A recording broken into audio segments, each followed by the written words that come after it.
Hello, good evening, and welcome to Crossroads again. We have got Richard Townsend again. We interviewed him about a week ago or 2 weeks ago, Yeah. and what happened was we had run out of time. So I said to him, "Let's come back and kind of like carry on where we were before." Anyway, thank you for that. Anyway, for coming back. No worries. No worries. Um, I want to start off because I just want a quick catch up really for everybody. Mhm. You graduated music in 1986 from Leeds College. That's right. Yeah. Yeah. Um, um, is that always what you wanted to do then? Was music? Um, yeah, I guess so. I mean, my father was a pianist, but he didn't do it full time, and it was always a bone of contention. I think he probably wanted to be a musician himself, and he always gave me an incredible amount of encouragement. And even to this day, I miss the guy. And my mum wanted me to get an education, so I married the both up by going to college and studying music. Okay. Um, and when you left college and everything, you kind of like you was touring Yeah, and yeah, did doing you theatre did shows and things. yeah did you enjoy that? Yeah, it was good fun as a young person. It was interesting. You either did a 9 to 5 job or you did something unusual, and I just happened to do something unusual. Yeah, and you met a lot of stars, really, didn't you? TV stars and everything. Yeah, I mean, I was playing with a lot of variety acts because I mean that's the nature of the type of work I was getting, just playing in theatres, doing shows, doing holiday camps, cruises, that sort of thing, which is basically uh, bread and butter work for a working musician. Yeah, and you kind of like after that, after a while, you gave up music for a while, didn't you? Yeah, yeah. So I moved down to London. I was doing professional work, and then I got an office job because it was quite expensive living down London. The work I was getting, I wasn't really enjoying. I was playing with the Platters when they came over from the USA, and they were fantastic. But I really just didn't want to be just in a backing band. I'd rather do my own material, and so I didn't think I was going to make a living out of that. So I just stopped playing, and then about 10 years later, I moved to Essex, and maybe even longer than 10 years, and I just started playing again around Yeah, you did, didn't 2008. you? Yeah, and that was with the Boss Cats, wasn't it? Yeah, so the Boss Cats is my band that I started up. It started off as a trio, just playing hard blues, Texas type blues, and then it morphed into something a bit more sophisticated in sound because I met this guy called Terry Hiscox, who lived close to me, and he's a fantastic songwriter, musician, guitarist, and he taught me a tremendous amount in 2 or 3 years. Yeah, and then you started, because then you started doing your own music. You were nominated 6 times. That's right, yeah. Gosh, I Uh, bet that was an achievement for you, wasn't it? well, yeah, I mean, in 2011, I set out with a task of I wanted to record some music, get CDs out there, and play some festivals, and that's the only real thing that I wanted to do, and I managed to do all those things. Played all over now. I did. I think in 2014, I did the Shetland Islands, the Orkney Islands, festivals within a couple of weeks of each other. I played Belgium, France, UK. I think I did the USA. I played there a couple of times. So yeah, it sort of all snowballed from that. Yeah, and you recorded um, over 120 songs in That's the right. last Yeah, in the last in the last 9 years. that's right. Yeah. Uh, Gosh.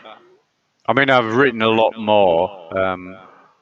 I I I do have recording gear at home, but I'm pretty old now, and my hearing is not very good, so I can't hear top end hiss or shakers or things like that. So I normally need to go to a studio, and of course it's expensive going to a studio. So um, I would like to record every song I've ever written, but it ain't going to happen. I just don't have the finance. Yeah, people compare you to like J.J. Cole and Psycho, Chris Yeah. Rea, Yeah. and Dire Straits. What do you think about that? Well, I love that music. So I mean, there's obviously quite a lot of influence there, and I can't think of anybody better to be compared with. To be honest, to me, that's a bit of a compliment. I mean, all these guys that you're mentioning did start off sounding like somebody else before they got their own style and ambience when they play and things. So there's nobody that's an island. Everybody's got influences by somebody else, and to be even named in the same sentence as those giants, I consider them to be giants, is a real compliment. Yeah. In 2000, see, what surprises me is this here. In 2011, Mm, he decided to write and record in a more serious nature. yeah, So far, 12 album releases in the period of January 2011 to May 2020. yeah, yeah. I bet that was a lot of hard work, wasn't it? A lot of money, a lot of hard work, and it's not just the writing songs and the recording. It's trying to keep a band together as well, and also have a full-time job, which Mm, I've got as well. So it's really sort of passion that drives you along. It's not everybody's cup of tea is my music, but I don't let that worry me. As long as I've got some people that enjoy it, then that's good enough for me. yeah. What is your favorite album? Um, of mine or Yeah, of yours. Yeah, of yours. of Yeah. mine. I don't know. I quite like God Bless America and also Gold Fever. I like those. Yeah. Um, Yeah.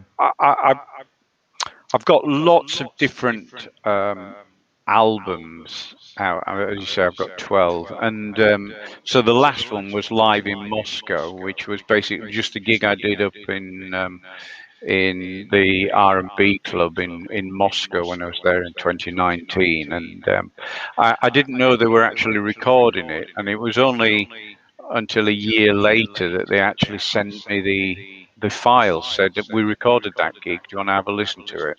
And they sent me, and it wasn't particularly well mixed or anything. So I got all the files. I gave it to the chap that I use quite a lot, a fantastic sound engineer in Suffolk called David Booth, and he remixed it for me, and we thought, yeah, it doesn't sound half bad. I mean, to bear in mind, these are just guys that have just learnt the songs from CDs. It was our second gig, and they did such a fantastic job. They're just incredible musicians, and I was Mm, just really proud to play with them. yeah. Yeah. What was it like to be in the backing band with the Platters? The Platters, to be honest, it was quite scary.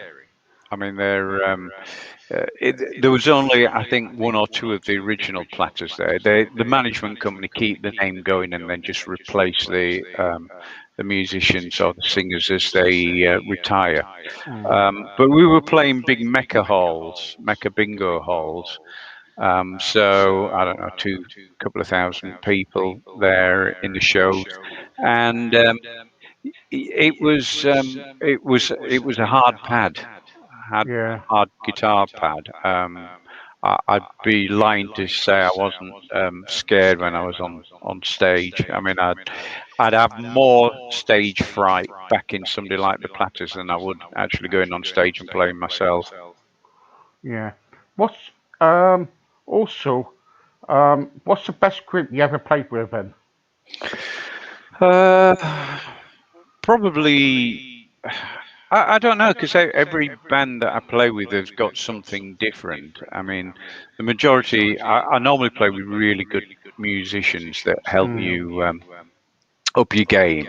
I mean, if you've got a decent bass player and drummer to groove against, that's the ultimate band, really. So, and I'm very fortunate that I know some really good musicians. Yeah, yeah. Um, when you were um, kind of like doing your band and the Boss Cats and everything else, Hmm. uh, um, was it really, really tough? Tough, kind of like, what I mean is, was it really tough when you go to all these gigs and everything, and sometimes you wanted to do your music and everybody else wanted to do different music? Well, I mean, that's one of the things that I got my band together because I only ever play my songs. I think I've done a couple of covers in the last 10 years or something, but Yeah. normally I do my music. So the Boss Cats was I have to say it wasn't really a democracy as such because it was all my songs. I organised the band, organised the gigs, etc., etc., and the guys in the band also played with other musicians in other bands as well. So um, I mean, at the moment, the Boss Cats is basically me and a bass player and a drummer. And if the gig warrants a four-piece, I'll pull a keyboard player in as well. I mean, ideally, I'd like a six or seven-piece band, but there's no gigs at the moment, and normally the finances don't extend to a, a band bigger than four-piece. Yeah, yeah. Um, if you what band would you love to join if you had the chance? Dire Straits or the Eagles? Yeah, I think you are a Dire Straits person actually. Like, Yeah, yeah, yeah, I do love Mark Knopfler's writing. I also like David Knopfler's writing. His brother, who they both sound remarkably the same yeah, in the way that they sing and the type of music that they actually produce and things. Just Mark's had a bit more, I think, commercial success than David. Very talented brothers. yeah. But also you're talented too, aren't you? Because you've done a lot in your I'm not going to say long life, but short life. Yeah, Um, yeah. I mean, I've worked hard at it, and I sometimes, you sometimes regret maybe if I'd have put as much effort into it when I was younger. But there again, the songs that I write now are from battle scars that I've had in my life, and so they make more interesting lyrics and songs. So mm, maybe I couldn't have even done it when I was younger, and maybe just my time to do it is now. mm. Yeah, I speak to a lot of people when I'm interviewing them, Hmm. and I say to them, "Where'd you get your ideas from when you're writing a song?" And they say, from things that I've been through in my life, and you know, Yeah, I mean, there's that aspect of it, but you can write songs to a formula. I mean, I wrote an album called Seven Deadly Sins, and I wanted to write one song for each sin. So I did a lot of research about the seven deadly sins and basically constructed songs around one song for each sin. So those were constructed songs rather than life experience songs. So you can. I mean, when you're writing a song, you need several aspects for a song, and it doesn't matter which you start with, but you need to have all the aspects. You need to have a subject matter. You need to have lyrics. You need to have a melody. You need to have some sort of rhythmic structure, and you need to have a song structure. Mm. You might just come up with a lyric and then build it from there. How long do you take on one song to get it just right? Uh, a song, a song is never finished. Every time you play it's you starting again in effect. Because every time you play it, there's just something else that'll jump out to you. I can write a song in about 5-10 minutes, or I can take a few days. It depends. It depends whether you're inspired or whether it all just fits together, and um, so it depends really. Mm. Yeah, yeah, I know it's very difficult. I won't like to write a song. I'm doing something at the moment on a project with somebody else, Hmm. and he's doing like I've got a video coming out for mental health, Yeah. and we're just looking for a song to cover it. So, Hmm. but we haven't, and it's really tough, isn't it? When Yeah. I mean, I got I did a song on Ticket to Memphis called Remember, and it's about dementia, and I just wanted to write a song about a difficult subject matter like dementia, and it's a relatively simple song, but I think I think um, I captured it quite well, and that's really what I set out to do. How dementia affects not just the person, but the people that are around him, and it has a more serious effect, a lifetime effect on the people around them, not of just course the it is, poor yeah. individual that's suffering from it. Yeah, yeah. I think my dad's in his first stage at the moment of dementia, Oh dear. and it's it's not nice, is it? You know what I No, mean? no, no. Um, so so while you're at home now, then, so what you been up to now, then? Well, I've got another chat tomorrow, so I was just doing a bit of practice. So tomorrow I'm speaking with Roland Jones, who does a show called Talking Songs, and so tomorrow at 6:30, it's called. The website is www.talkingsongs.uk, and you log on there and it takes you to a Facebook page. So it's 6:30. So I'll be chatting to him for an hour, but I'll be also playing a few songs to sort of demonstrate how I create songs and things like that. So I've just been doing a bit of practice of that. I had some mixing done of the new album on Friday, so I was also listening to that to see what needs fixing on that. So I usually have a pretty busy night every night. Yeah, I don't watch a lot of telly. I mean, I just do my music. yeah. I saw you the other day. Kind of like you were practicing with your guitar. Hmm. Okay. How many guitars do you have? I have got I think, over 40 guitars. 40 guitars. Mm. Gosh. Yeah, it's built up over a lifetime, though. Yeah, yeah. Do you ever get them signed from different people or? No, I actually, I've got one signed by somebody called Sonny Burgess, who I understand is a rockabilly type guitarist, but his signature was just on the guitar when I bought it. All But right. Okay. yeah, Okay. Yeah. A few more questions. Sorry about this. all right. The Can I get back to the Boss Cats again? Yeah, Sorry. sure. Yeah. With the Boss Cats, you're still carrying on Yeah, with the yeah. Boss Cats.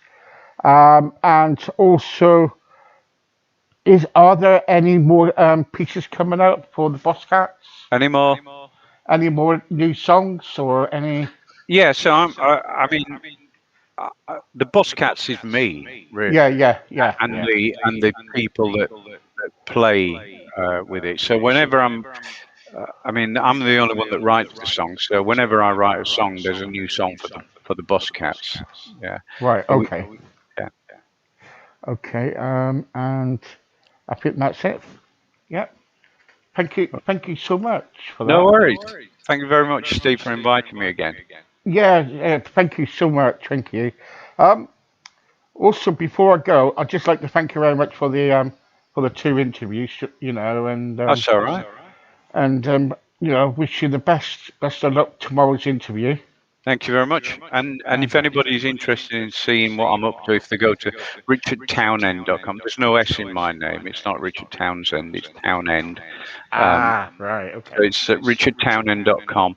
And if you want to see any of my videos, because I've got, well over 100 videos on my YouTube channel. 121 you got. Is it 121? Yeah, Yeah. yeah, yeah.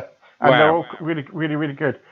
That's what I was Yeah. going to say. So if anybody want to buy your music, Yeah, they can get it from Amazon, iTunes, or best if you want physical copies like these Bossman, Gold Fever. That's a good album.